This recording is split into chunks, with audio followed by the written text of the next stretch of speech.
j'espère que tout va bien pour vous. On se retrouve aujourd'hui pour une nouvelle vidéo ASMR. Je vous avais laissé la dernière fois sur le chapitre 10 du livre Cœur de cristal de Frédéric Lenoir. Et aujourd'hui, je vais vous lire les 10 chapitres suivants. J'espère que ça va te plaire. C'est parti. Chapitre 11. Le vagabond. Je marchais pendant une journée entière, le plus souvent seul, parfois en compagnie de quelques marchands ou voyageurs qui quittaient la capitale du royaume. Mon cœur était gonflé d'espoir. Le soir venu, je trouvai une modeste auberge et j'échangeai ma première pièce contre un repas et quelques provisions pour les jours à venir. Je m'endormis au pied d'un grand arbre en regardant le ciel étoilé. Je me sentais libre et heureux loin de la vie au palais et de ses usages parfois si contraignants. Les jours suivants, comme je n'avais aucun endroit précis où aller, j'errai au gré des rencontres. Au gré des rencontres et de mes envies, prenant toujours soin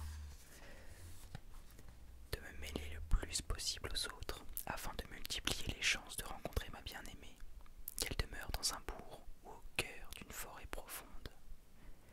Chaque fois que je traversais un village, je m'attardais dans les commerces, sur les places, à la fontaine où les femmes venaient remplir leurs jarres. Dans les campagnes, je visitais chaque masure de chaque hameau, prenant n'importe quel prétexte pour croiser le regard des jeunes femmes, mendier un peu d'eau ou de nourriture, demander mon chemin, chercher un prétendu cousin. J'étais le plus souvent bien accueilli, mais pas toujours. Voyant mes habits qui s'étaient transformés en haillons au fil des semaines, il arrivait que les enfants me prennent pour cible de leur raillerie. Il arrivait même que les adultes s'en mêlent, surtout si la récolte avait été mauvaise ou que quelque maladie se fût propagée dans la région. Je fus parfois expulsé d'un village à coups de pierre ou de fruits pourris. Certains considèrent que ceux qui sont différents, les vagabonds, les étrangers, sont responsables de tous les maux qui les frappent. Parfois, à l'inverse, et bien souvent dans les plus pauvres logis, j'étais accueilli avec chaleur et on m'invitait à partager repas et couchage. J'appris ainsi beaucoup sur la nature contradictoire de mes semblables. Un jour, je fus troublé par une scène toute simple. La route traversait une région montagneuse et surplombait un vaste lac. Je venais d'arriver à la lisière d'un hameau de quelques maisons. Un peu à l'écart de sa masure, j'aperçus un vieil homme, seul, qui travaillait son jardin. Il était courbé et arrachait les mauvaises herbes au milieu de plants de légumes. Le jour allait bientôt toucher à sa fin, et la lumière du soir était particulièrement douce. Le vieux se releva et regarda un moment le lac silencieux, comme déposé à ses pieds, sur lequel scintillaient les rayons du soleil couchant. Soudain, il écarta les bras et se mit à chanter. Sa voix forte et grave tranchait avec son apparente fragilité. Je fus à la fois ému et troublé par la beauté du chant. L'attitude de ce vieux paysan était pour moi incompréhensible. Pourquoi subitement arrêter son travail et chanter au milieu de nulle part sans aucun témoin? Je compris alors qu'on pouvait s'éprendre de la beauté du monde, comme on tombait amoureux d'une personne. Comme j'aurais aimé connaître cette brûlure du cœur. Chapitre 12. La confrontation. Tandis qu'un soir, je m'étais arrêté pour dormir dans une clairière, non loin d'un petit cours d'eau, j'entendis un cri terrible provenant de l'autre côté du ruisseau. Je me précipitai et découvris le spectacle effroyable d'une jeune femme attachée à un arbre et sauvagement fouettée par deux hommes à coups de lanière de cuir. Je n'eus aucune hésitation et je m'interposai, arrachai le fouet et le jetai au loin. Passé le premier instant de stupeur, les deux brutes me demandèrent sur un ton menaçant qui j'étais pour agir ainsi. Je suis le prince, héritier du royaume, et je vous ordonne d'arrêter de battre cette jeune fille. Les hommes échangèrent un regard de surprise, puis éclatèrent de rire. Nous ne savions pas que tu étais fou à ce point. Tu nous as bien fait rire, vagabond. Maintenant ôte-toi de là, et poursuis ton chemin, sans quoi tu te tras aussi de notre fouet. Peu importe que vous me croyiez ou non. De quel droit torturez-vous cette pauvre femme? Le visage des hommes se fit à nouveau menaçant. Peu importe la raison, nous n'avons aucun compte à rendre à un misérable tel que toi. Le plus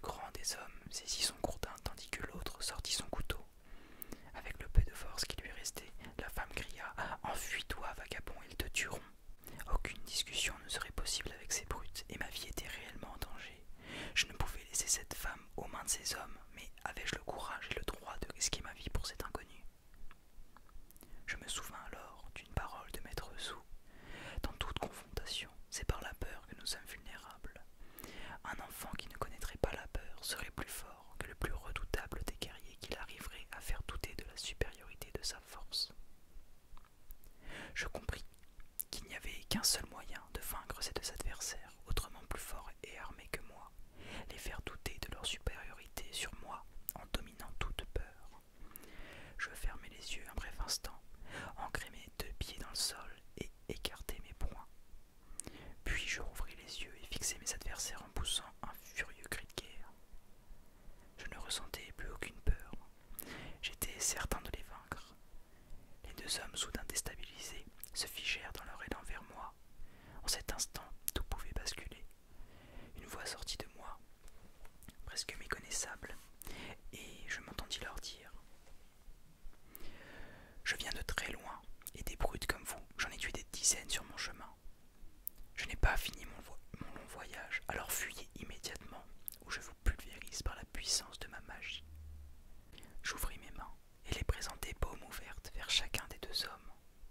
Le plus étrange est qu'à cet instant même, j'étais réellement persuadé d'avoir le pouvoir de transformer mes adversaires en lézards ou en rochers. C'est sans doute ce qu'ils lurent dans mon regard, car soudain le plus grand lâcha son gourdin et prit la fuite. L'autre hésita un bref instant avant de faire de même. Je m'approchai de la jeune femme, tout aussi terrorisée, et la déliai en la rassurant à voix basse. « Ne crains rien, je n'ai aucun pouvoir magique. Je voulais juste les effrayer. » Et cela marchait visiblement. Fuyons, car ils risquent de revenir en plus grand nombre. Elle était trop faible pour marcher seule, et je la soutenais en m'enfonçant dans la profondeur du bois. Je finis par découvrir une bonne cachette dans le creux d'un sycomore géant, et je m'y blottis avec elle. Nous restâmes en silence tandis que je pansais ses plaies avec de bonnes herbes. Peu avant la nuit, nous entendîmes quelques bruits de voix et des craquements de branches au loin.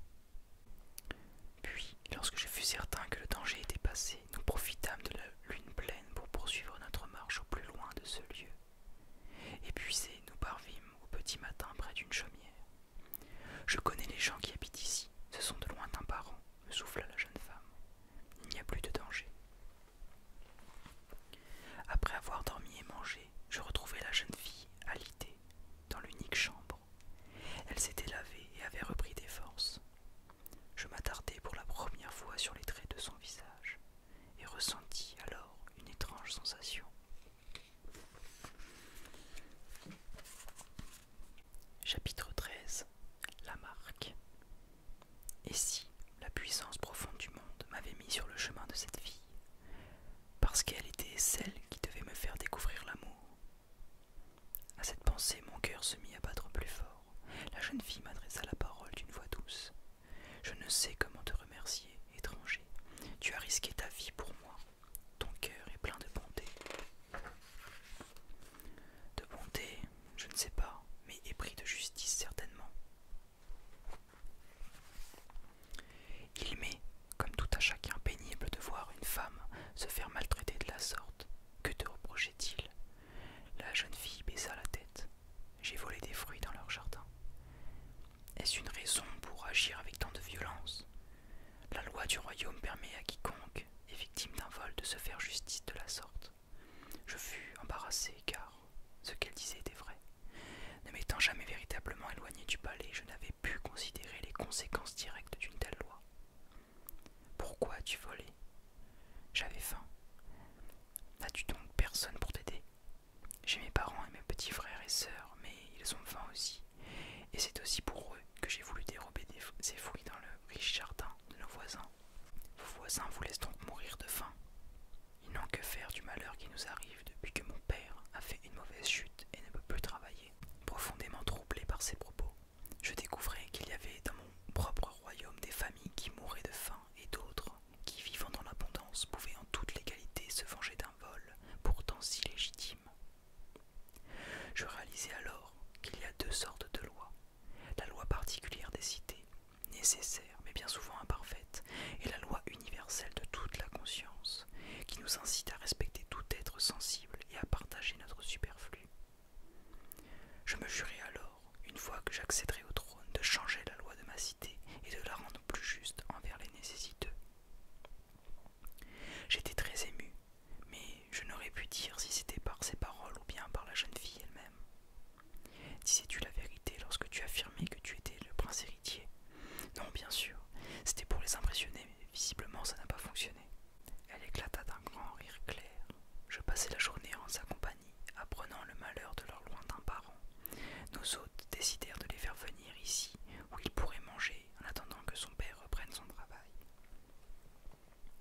J'appréciais la présence de cette jeune fille, mais je réalisais que mon cœur n'était pas conquis. Il fallait que je reprenne la route. Alors que je lui faisais mes adieux, elle me posa une étrange question. Pendant que nous étions ensemble dans la forêt, tu t'es assoupi au petit matin et j'ai remarqué que tu avais une drôle de marque au bas du dos, comme une sorte de cicatrice. D'où te vient-elle? Je suis né avec. Ma nourrice disait qu'elle a toujours été là. Pour moi, il est impossible de la voir là où elle est située et j'oublie souvent son existence. Sais-tu qu'elle a la forme d'un cœur? Chapitre 14. La vieille femme. Les semaines passaient et hélas je ne rencontrai aucune jeune fille qui toucha mon cœur. Je décidai alors de quitter la route d'Est et de remonter le vent du Nord. Comme les chaleurs de l'été arrivaient, c'était aussi une manière de chercher un peu de fraîcheur. J'avais dépensé ma dernière pièce depuis longtemps et il me fallait dorénavant me débrouiller pour trouver de quoi manger. Je ramassais souvent sur mon chemin des baies sauvages ou des champignons, mais il me fallait aussi mendier un peu de nourriture. Et encore une fois, les réactions des gens étaient fort diverses et n'avaient rien à voir avec leur richesse ou leur pauvreté. Je découvrais même que les pauvres étaient souvent plus généreux que ceux qui ne manquaient de rien, sans doute parce qu'ils savaient ce qu'avoir faim veut dire et partageaient plus volontiers leur maigre pitance avec un étranger. Une vieille femme m'invita à manger sa soupe dans son humble cabane. Alors que je la remerciais de sa générosité, elle me répondit « Remercie la vie, elle est bonne envers tous. Ce sont nos peurs qui entravent la générosité de son flux. Alors nous remplissons nos coffres et nos greniers au lieu de partager. Et pourtant, quand nous sommes généreux avec la vie, quand nous donnons sans calculer, ni peur de manquer, la vie est généreuse envers nous. Ce soir, c'est moi qui t'offre un modeste repas.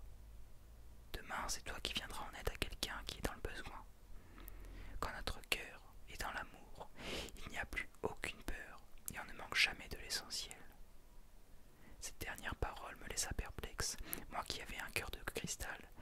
Je n'étais pourtant pas insensible à la détresse des autres, et l'idée de partage me semblait juste et nécessaire.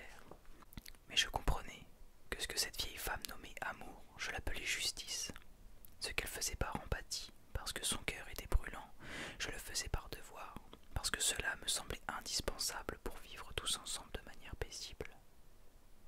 Le résultat pouvait être le même, mais la source de l'action généreuse provenait soit du cœur, soit de la raison. Je m'émerveillais de ce que le cœur et la raison puissent ainsi converger pour nous dicter une conduite de vie juste et bonne. Mais j'étais aussi attristé de ne pas avoir accès à ce sentiment d'amour qui donnait à ceux qui l'habitaient cette lumière, cette chaleur et cette joie qui m'étaient étrangères. « Que cherches-tu, mon jeune ami ?» reprit la vieille en allant jeter une bûche dans l'âtre. « Je suis justement en quête de l'amour, qui ne l'est pas. À vrai dire, je n'ai jamais aimé personne. Je suis né ainsi à cause d'un mauvais sort jeté à ma naissance. » La femme me regarda en silence et me prit la main. « Mon pauvre enfant, si je pouvais faire quelque chose pour toi. » Un vieux sage m'a dit qu'il existait quelque part une femme qui pourrait m'ouvrir à l'amour. La rencontrer est le seul but de mon voyage. Je ne sais rien d'elle, sinon que mon cœur sera saisi dès le premier regard. La femme éclata de rire. Ce n'est donc pas moi. Je riais aussi de bon cœur. Ça aurait pu l'être, il n'a pas précisé son âge.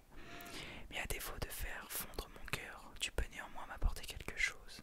Ah oui, parle-moi de l'amour. La femme rit à nouveau. Je poursuivis. Je sens que tu en as une longue et forte expérience. Ah ça, mais sais-tu, il prend tant de visages. Alors parle-moi des visages de l'amour. Chapitre 15. Les visages de l'amour. Le premier visage de l'amour que j'ai connu, c'est celui de ma mère. Elle me regardait d'une telle manière que j'avais l'impression d'être l'enfant le plus précieux du monde. Cet amour m'a donné confiance en moi et en la vie. Grâce au regard aimant de ma mère et ensuite de mon père qui aurait sacrifié sans hésiter sa vie pour protéger la mienne, j'ai su que j'étais aimable et j'ai appris à m'aimer moi-même. C'est très important, sais-tu, de s'aimer soi-même, car on ne peut donner que ce que l'on possède. Celui qui ne s'aime pas ne saura jamais vraiment aimer.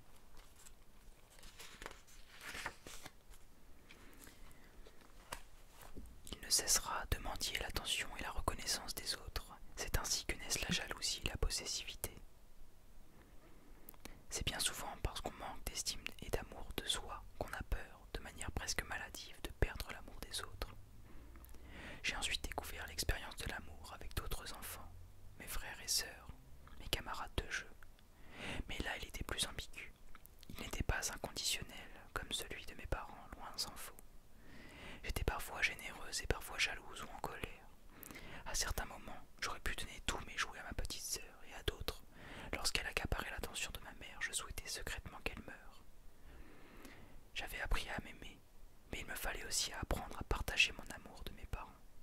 Car l'amour de soi, aussi nécessaire soit-il, doit encore être éduqué pour ne pas chuter dans le piège de l'égoïsme, cet amour exclusif de soi. Je découvrais ainsi que mon cœur était partagé entre d'un côté un besoin de prendre, d'être aimé, reconnu, valorisé, choisi, préféré, et d'un autre côté, d'une capacité de donner, de réchauffer, de s'oublier pour un autre, pouvant aller jusqu'à me sacrifier.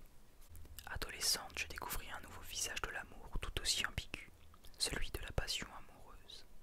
J'étais traversée par des élans de désir qui m'auraient fait faire n'importe quelle folie pour sauver un garçon que j'aimais, mais j'aurais pu aussi avoir envie de tuer ce même garçon si je l'avais trouvé dans les bras d'une autre fille. La passion amoureuse, mais elle est étrangement l'amour dont est l'amour le plus égoïste qui soit. Elle s'éteint avec le désir physique qui s'émousse avec le temps. Heureusement, elle a laissé place dans son cœur à l'amour le plus pur, celui qui fait qu'on aime l'autre pour lui-même et que rien ne nous réjouit plus que son bonheur. J'ai ainsi vécu une relation d'amour avec un homme qui a duré plus de 30 ans. La vieille femme émue regardait le ciel en poursuivant d'une voix tremblante. Nous étions un soleil l'un pour l'autre. Ses joies étaient mes joies et mes joies étaient ses joies. Oh, il y avait certes parfois des désaccords entre nous, mais nous ne cherchions pas à convaincre l'autre pour avoir le dernier mot. Nous aspirons ensemble à la vérité et nous progressions main dans la main, avec nos différences, qui nous enrichissaient et nous permettaient de grandir, de voir toujours plus loin. Je dirais que nous étions de vrais amis, car l'amitié est cette forme désintéressée de l'amour que connaissent aussi les couples qui ne sont plus prisonniers des illusions de la passion. L'amour d'amitié n'exige que deux choses, la complicité et la réciprocité. Les amis doivent bien s'entendre et avoir de nombreux goûts et projets en commun, avoir du plaisir à se voir, mais également partager des sentiments réciproques aussi forts, car si l'un des amis aime moins, la relation sera fragile et ne pourra permettre aux deux amis de s'épanouir.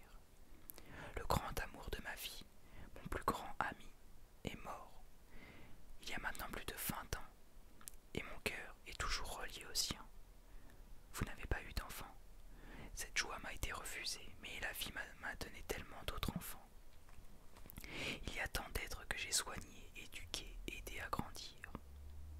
Combien de fois la vie a mis sur mon chemin des étrangers comme toi, des enfants égarés, des veuves sans ressources.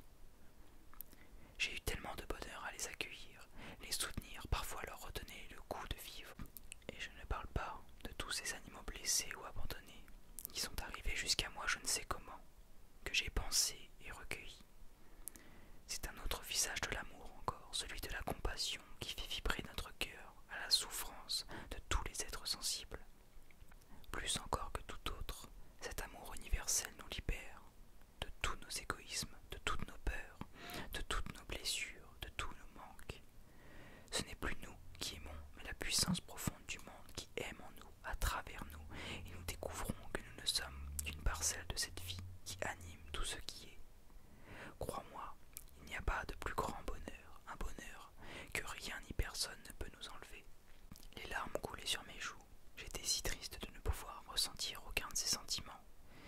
La vieille femme se rapprocha de moi et m'enlaça de ses bras noueux. Je laissai ma tête tomber sur son épaule. Elle me chanta une berceuse et je m'endormis doucement.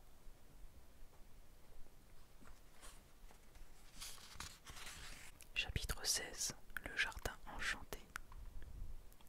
J'errai encore en vain pendant 3 lunes et je finis par remonter le vent du sud, car le monde devenait trop froid.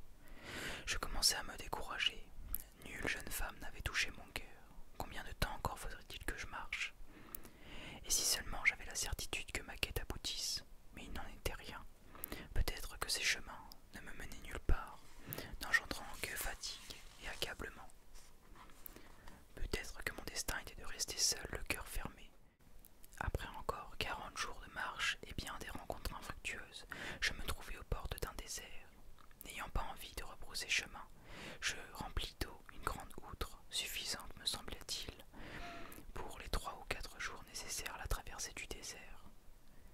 Tout se passa bien pendant 2 jours, mais au 3e, une terrible tempête de sable se leva. Je me blottis dos à une dune.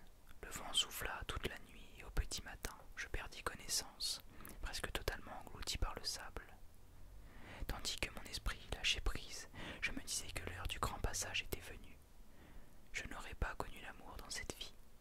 Tel devait être mon destin. Je repris conscience dans un jardin luxuriant. Des oiseaux chantaient et j'entendais des bruits de fontaine.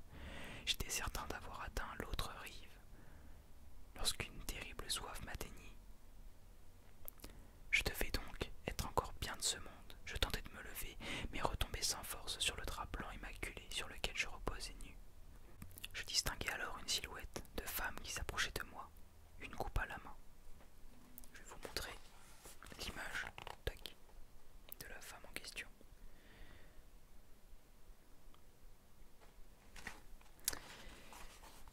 Alors, elle souleva ma tête et me donna à boire. Je vidai la coupe d'une seule traite, avant de m'écrouler de nouveau sur ma couche. Je tournai les yeux vers le visage de la femme, qui était d'une beauté saisissante. Mon cœur se mit à battre à tout rompre. Je regardais ses yeux bleus en amande, dans lesquels j'avais l'impression de me fondre. Ses lèvres rosées s'entr'ouvrirent. Te voilà sauvé, bel étranger. Repose-toi encore et bois autant que ta soif le réclamera. Elle me désigna de la main une cruche et une coupe à côté de ma couche. Mon cœur était bouleversé et je sentis les symptômes de l'amour me traverser. Ma poitrine brûlait, mes mains étaient moites et je ne savais que dire. La jeune femme s'esquiva et sortit du jardin. Je pleurais de joie. Il n'y avait aucun doute, j'avais enfin trouvé ma bien-aimée. J'exprimai toute ma reconnaissance à la puissance profonde du monde et pour la première fois, je ressentis un amour intense s'emparer de tout mon être à cette invocation. Mes larmes redoublèrent et je cessai de remercier la vie pour ce don inestimable qui m'était fait. Je finis par me lever et je marchai dans le jardin. Tout m'émerveillait. L'éclat des plantes, la force des arbres, le parfum des fleurs, la douceur de la lumière, le chant de l'eau. J'étais amoureux de la beauté du monde. En regardant le bassin, j'aperçus une abeille qui se noyait et mon cœur en fut peiné. Je me précipitai pour la secourir et ma joie fut grande de la voir s'envoler après qu'elle eut secoué ses ailes. Je pouvais enfin ressentir à travers toutes les fibres de mon être cette parole que m'avait dite un jour Ulysses. Lorsqu'un cœur est ouvert, il vibre à l'unisson du monde, le sourire d'un enfant, le parfum d'une rose, le claquement du vent dans les feuillages des arbres, tout lui parle le langage de l'amour. Je repensai à la mystérieuse jeune femme qui avait ouvert mon cœur, comme il me tardait de la revoir, de contempler son visage, de boire ses mots, de sentir son odeur, de regarder la finesse de ses mains. En même temps, je tremblais à l'idée de ne pas lui plaire, d'être maladroit ou balbutiant. Je l'aimais déjà d'un amour fou, mais cet amour serait-il partagé? Je retournai dans la pièce où elle m'avait soigné et l'attendis patiemment, le cœur battant. Je bus à nouveau et mangeai quelques fruits. Mon cœur était toujours très agité et la joie laissait parfois place à l'inquiétude. La fatigue me gagna de nouveau et je m'endormis. Chapitre 17. L'épée de lumière. Je me réveillai longtemps après, encore tout imprégné d'un rêve étrange. Je m'étais levé de ma couche pour me promener dans le jardin enchanté, quand je remarquai une épée de lumière dont la lame était enfoncée dans le creux d'un rocher. Je décidai de m'en saisir et je parvins à la sortir sans effort du rocher. Puis je me rendis dans le bassin et m'allongeai sur l'eau, l'épée à la main. À mon grand étonnement, je flottais. La femme revint alors et me demanda de lui donner l'épée, ce que je fis. Elle s'en saisit et posa doucement la pointe de la lame sur mon cœur. Une lumière intense traversa ma poitrine, traversa encore la gangue de cristal et pénétra mon cœur qui laissait s'échapper une fumée noire, puis fut totalement baigné dans la lumière de l'épée. À mon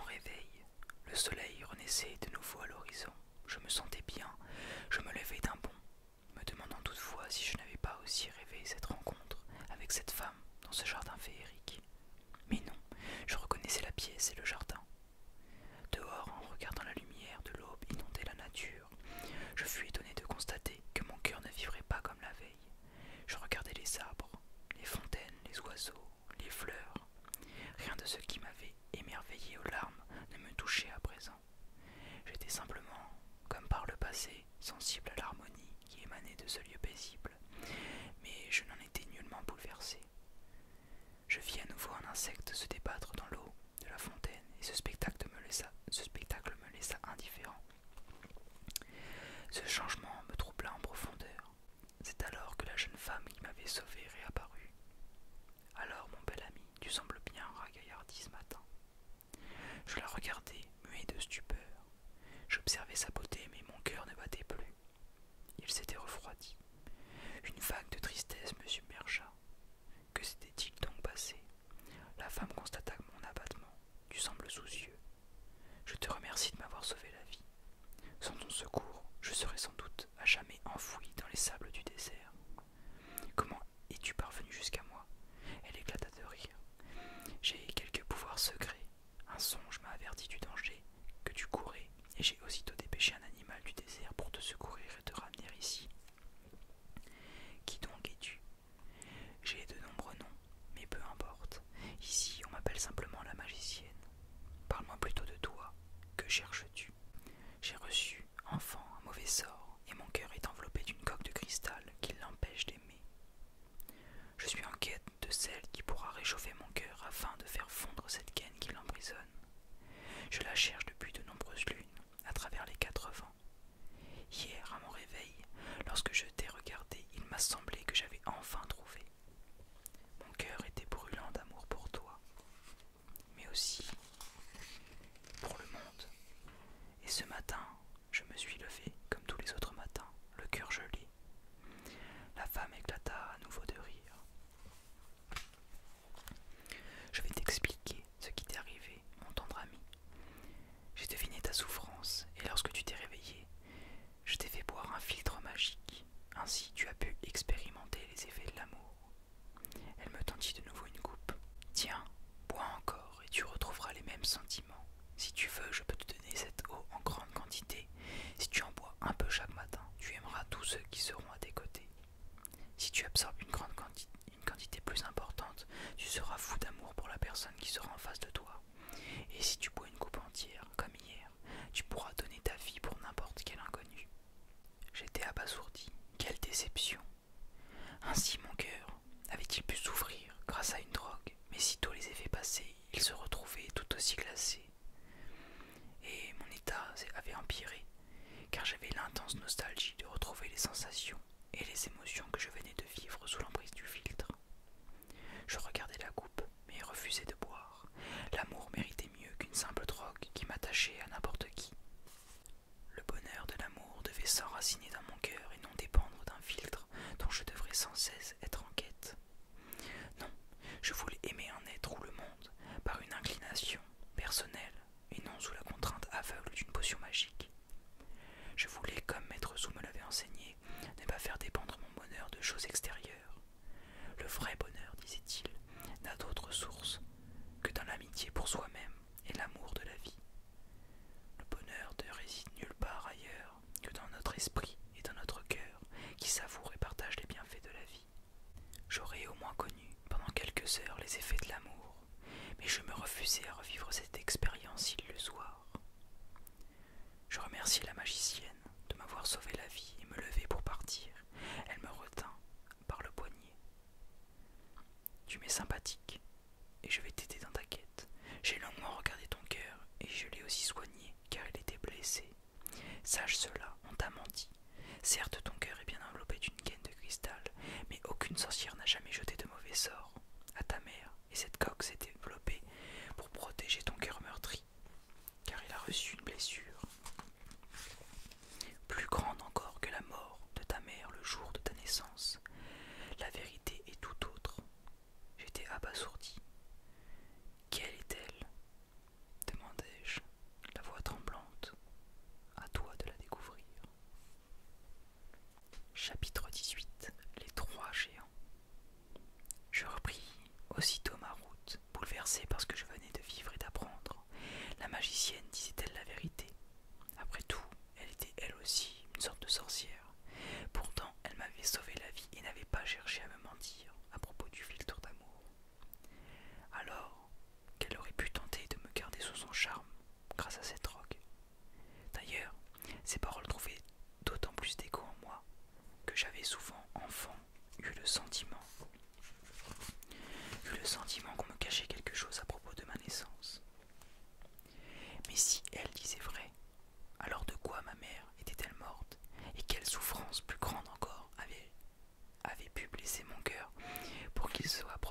cette gaine de cristal?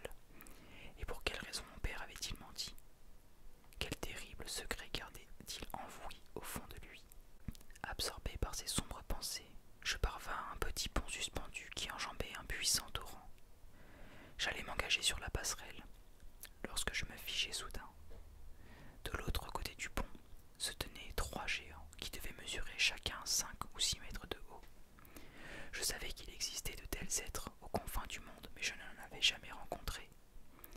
Ils avaient la réputation d'être joueurs et fantasques, pouvant en faire preuve, selon leur humeur, de grande bonté comme de terrible cruauté. Les géants riaient de bon cœur et semblaient s'amuser de me voir ainsi tétanisé. L'un d'eux s'adressa à moi avec une voix si puissante que le pont frémit sous mes pieds. « Veux-tu jouer avec nous, mon ami ?» Une nouvelle fois, je tentais de dominer ma peur et d'avoir l'air le plus serein possible. Volontiers, mais à quoi? Nous en sommes heureux. Le jeu est simple. Tu nous poses une question et nous ne pouvons répondre que par oui ou par non. Nous faisons ensuite de même pour tout, de même avec toi. Le premier qui donne une mauvaise réponse a perdu. Quel est l'enjeu? Si tu perds, tu devras traverser le torrent à la nage. Si tu gagnes, tu pourras emprunter le pont et poursuivre ta route. Je regardais l'eau tourbillonnante de la rivière et me dis que j'aurais peu d'espoir de sortir vivant d'une telle épreuve. Mais si je refusais de jouer avec eux, mes chances de survie étaient plus maigres encore. Entendu. Fort bien, quelle est ta question? Puisque j'avais le privilège de commencer, il fallait que je gagne dès le premier coup. Quelle question posée à laquelle j'étais certain qu'il ne pourrait pas répondre. Après quelques instants de réflexion, je relançai ce défi. La couleur du bonnet de nuit du roi de mon pays est-elle bleue? Les géants se regardèrent d'un air amusé, puis ils fermèrent les yeux. Après moins d'une minute, celui du centre rouvrit les yeux et me lança d'un air assuré. Oui. J'étais stupéfait. Comment ces êtres, qui n'avaient jamais mis les pieds dans le palais de mon père, pouvaient-ils connaître la réponse? N'était-ce que de la chance? Le géant de droite prit alors la parole. À nous maintenant. Restons dans les couleurs, c'est amusant. Peux-tu nous dire si la veste de mon frère, qui est posée derrière ce rocher, est bien jaune? Je n'en avais évidemment aucune idée. Plutôt que de tenter ma chance au hasard, je décidai de faire appel à mon intuition, selon la technique du pendule corporel enseigné par Maître Zou. Je fermai à mon tour les yeux, et je pensai à quelque chose d'agréable. Mon cœur pencha en arrière. Je posai alors la question, est-il bon pour moi de répondre oui à la question des géants? Mon cœur oscilla, cette fois légèrement en avant. La réponse était donc non. Bravo, s'écrièrent les géants en chœur. Tu sembles être un bon joueur, alors tu as de la chance, ou alors tu as de la chance. Je compris qu'ils devaient utiliser une technique similaire à la mienne et faire appel aussi à leur intuition. Si nous restions bien connectés à elle, cela pouvait durer des heures. De fait, après une dizaine de questions, du même ordre, nous étions toujours à égalité. J'étais moi-même surpris de constater à quel point notre intuition pouvait avoir accès à des informations inaccessibles à notre raison.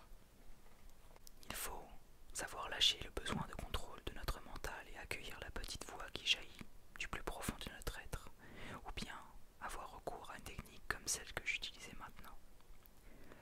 Le géant de gauche fit alors la proposition suivante. Tu es un redoutable adversaire. Nous allons corser les règles du jeu. Nous devrons maintenant répondre avec un mot à la question et pas seulement par oui ou par non. Si je te demande le nom de notre mère, tu devras le deviner, et cette fois, c'est à nous de commencer. J'étais piégé. Aucune technique intuitive ne pouvait deviner de telles réponses. Celui qui poserait la première question était certain de gagner. Mais je n'étais pas en position de refuser. D'ailleurs, le géant se lança aussitôt. Mes frères et moi sommes nés le même jour, de la même année. Devine notre âge. Je restai muet. J'avais entendu dire que les géants pouvaient vivre plusieurs siècles. J'étais de plus en plus agité, ne sachant que faire face à une telle situation. Je priais la puissance profonde du monde de me venir en aide. Lorsque j'entendis une voix minuscule me souffler à l'oreille, 213 ans.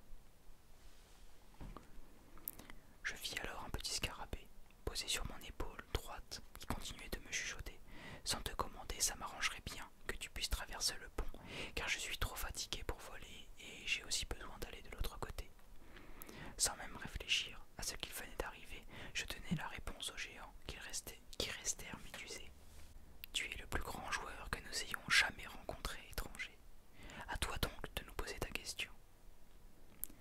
relancé à mon tour, presque sans réfléchir.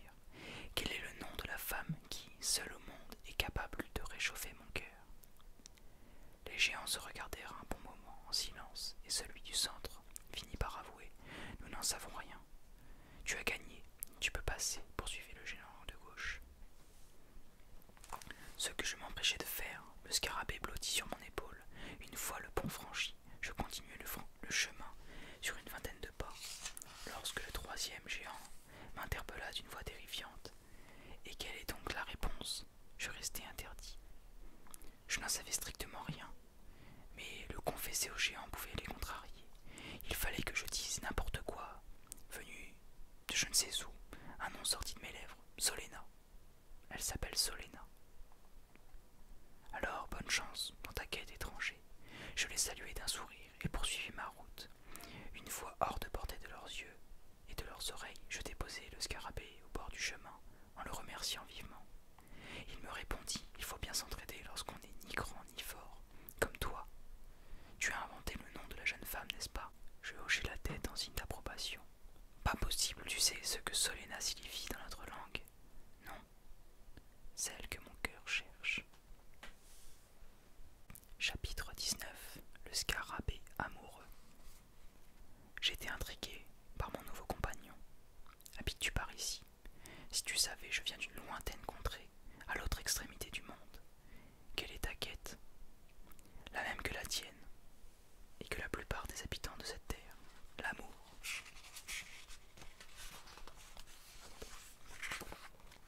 De plus en plus étonné, je lui demandai de me raconter son histoire. Volontiers, mais éloignons-nous davantage parce que les géants pourraient regretter de t'avoir laissé passer. Et si tu veux bien, je reste accroché sur ton épaule, car j'ai aussi une patte blessée. Nous reprîmes la route et je marchai d'un pas rapide, tout en questionnant le scarabée sur sa blessure. Que t'est-il arrivé? Une mauvaise rencontre avec un lézard. Il m'a sectionné la patte arrière gauche tandis que je prenais la fuite. Depuis, je marche K1, KA, avec les 5 autres. Ou bien je déploie mes ailes pour voler, mais elles sont aussi bien fatiguées, car je les ai beaucoup trop sollicitées depuis mon départ. Je brûlais de l'interroger sur son voyage, mais une autre question me taraudait encore l'esprit. Comment connaissais-tu l'âge des géants, puisque tu étais, comme moi, de passage en cette contrée? Il eut un petit rire. Avant de partir en voyage, je me suis longuement renseigné sur les habitants des royaumes que j'allais traverser, leur langue que j'ai apprise, leur manière de vivre, leur caractère, leurs habitudes. C'est ainsi que j'ai su que les géants de ce pays avaient cette manie du jeu, mais aussi qu'on pouvait connaître l'âge des garçons au nombre de poils de leur barbe, puisqu'il leur pousse un poil chaque année depuis leur naissance.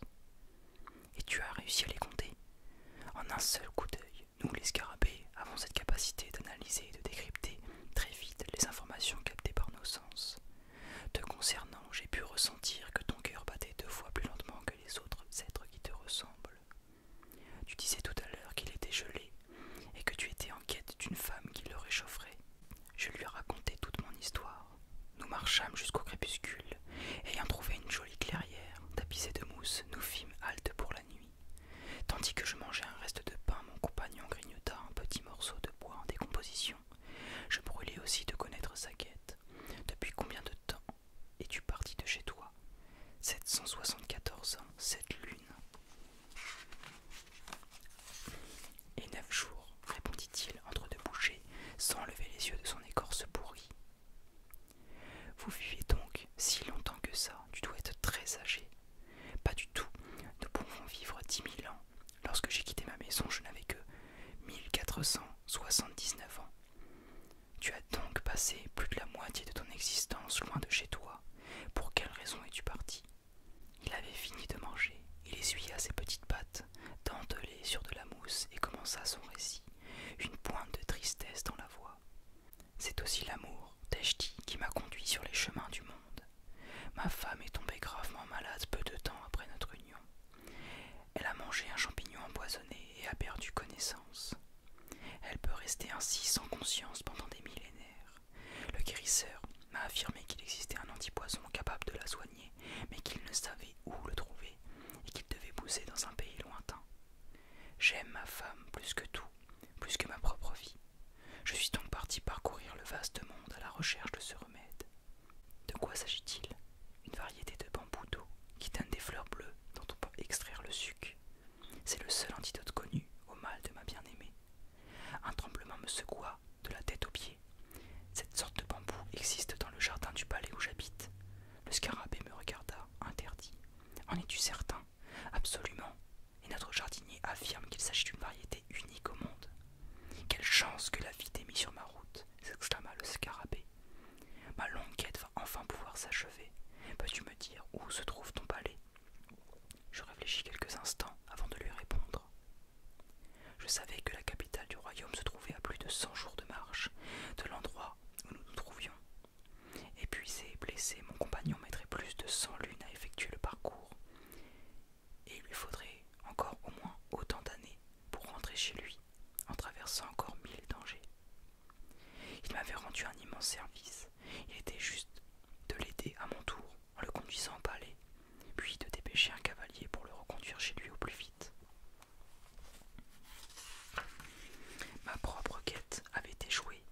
J'en étais maintenant quasiment persuadé et je songeais de plus en plus souvent à mon père dont la santé était si précaire que je voulais l'interroger sur le secret de ma naissance. L'heure était sûrement venue pour moi de rentrer. La vie me le signifiait par ce scarabée. Maître Zou me l'avait souvent répété.